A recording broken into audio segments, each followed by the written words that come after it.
ನಮಸ್ಕಾರ ಸ್ನೇಹಿತರೆ, ಗಣಿ ಎಜು ಎಕ್ಸ್ಪ್ಲೋರ್ ಯೂಟ್ಯೂಬ್ ಚಾನಲ್ಗೆ ಸುಸ್ವಾಗತ.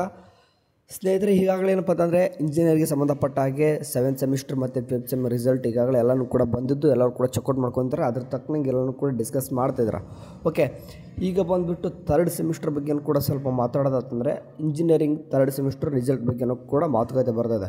ಓಕೆ, ಈಗ 7th ಸೆಮಿಸ್ಟರ್ ಮತ್ತು 5th ಸೆಮಿಸ್ಟರ್ ನೀವು ನೋಡಿದಂಗೆ ಒಂದು ಆವ್ರೇಜ್ ಆಗಿ ಚೆಕ್ಔಟ್ ಆಗಂದ್ರೆ ಎವಾಲ್ಯೂಷನ್ ನಡೆದಿರೋ ಕಾರಣ 3rd ಸೆಮಿಸ್ಟರ್ ನೋಡಿರಿ ನಿಮ್ಗೇನಪ್ಪ ಅಂದರೆ ಈಸಿ ಅಂತಂದರೆ ಇವ್ಯಾಲ್ಯೂಷನ್ ಸ್ವಲ್ಪ ಲಿಬ್ರಲ್ ನಡೆದಿದೆ ಅಂತಂದರೆ ಆಲ್ಮೋಸ್ಟ್ ಭಾಳಷ್ಟು ಹುಡುಗರು ಪಾಸ್ ಆಗಿದ್ದಾರೆ. ಓಕೆ, 3rd ಸೆಮಿಸ್ಟರ್ ಇನ್ನೂ ಕೂಡ ನಿಮ್ಮದು ಇವ್ಯಾಲ್ಯೂಷನ್ ಪ್ರೋಗ್ರೆಸ್ ಇರೋ ಕಾರಣ ಇನ್ನೂ ಕೂಡ ರಿಸಲ್ಟ್ ಡೇಟ್ ಕನ್ಫರ್ಮೇಷನ್ ಆಗ್ತಿಲ್ಲ. ಓಕೆ, ಇನ್ನೂ ಕೂಡ ಇವ್ಯಾಲ್ಯೂಷನ್ ಇದೆ ಅಂತೆ.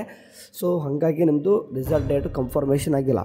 ಓಕೆ, ಬಟ್ ಇನ್ ಕೇಸ್ ಎಲ್ಲನೂ ಕೂಡ ಮುಗೀತಪ್ಪ ಅಂತಂದರೆ ನಿಮ್ಮಂದ್ರೆ ಎಲ್ಲನೂ ಕೂಡ ಇವ್ಯಾಲ್ಯೂಷನ್ ಮುಗೀತಂತಂದರೆ ಡೇಟ್ ಕನ್ಫರ್ಮ್ ಮಾಡಿಬಿಡ್ತಾರೆ. ಅದನ್ನು ನಿಮ್ಮನ್ನ ವಾಟ್ಸಪ್ ಚಾನಲಲ್ಲೇ ತಿಳಿಸ್ತೀನಿ. ಸರಿ, ಹೋಪ್ ಎಲ್ಲರೂ ಕೂಡ ಚೆನ್ನಾಗಿ ಆಗುತ್ತೆ. ರಿಸಲ್ಟು ಬಹಳ ಅವಶ್ಯಕತೆ ಬೇಡ.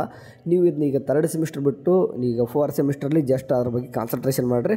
ರಿಸಲ್ಟ್ ಅದು ಅಂದರೆ ಫಾಸ್ಟ್ ಮುಗೀತು. ಓಕೆ, ಅದ್ರ ಬಗ್ಗೆ ತಲೆ ಕೊಡಿಸೋ ಅವಶ್ಯಕತೆ ಇಲ್ಲ. ಅದು ನೋಡೋಣ, ರಿಸಲ್ಟ್ ಬಂದಿದ್ದು ಆಗುತ್ತೆ. ನೀವು ಚೆನ್ನಾಗಿ ಬರುತ್ತೆ ಅಂದರೆ ಆಟೋಮೆಟಿಕ್ಲಿ ನಿಮ್ಮದು ರಿಸಲ್ಟ್ ಕೂಡ ಚೆನ್ನಾಗಿರ್ತದೆ. ಓಕೆ, ಇಲ್ಲಪ್ಪ ಅಂದರೆ ಅದೇನು ಮಾಡೋಕ್ಕಾಗಲ್ಲ. ಓಕೆ, ಫಾಸ್ಟ್ ಅಂತಾರಲ್ಲ ಆ ರೀತಿ. ಈಗ 4th ಸೆಮಿಸ್ಟರ್ ಬಗ್ಗೆ ಕಾನ್ಸಂಟ್ರೇಷನ್ ಮಾಡಿರಿ.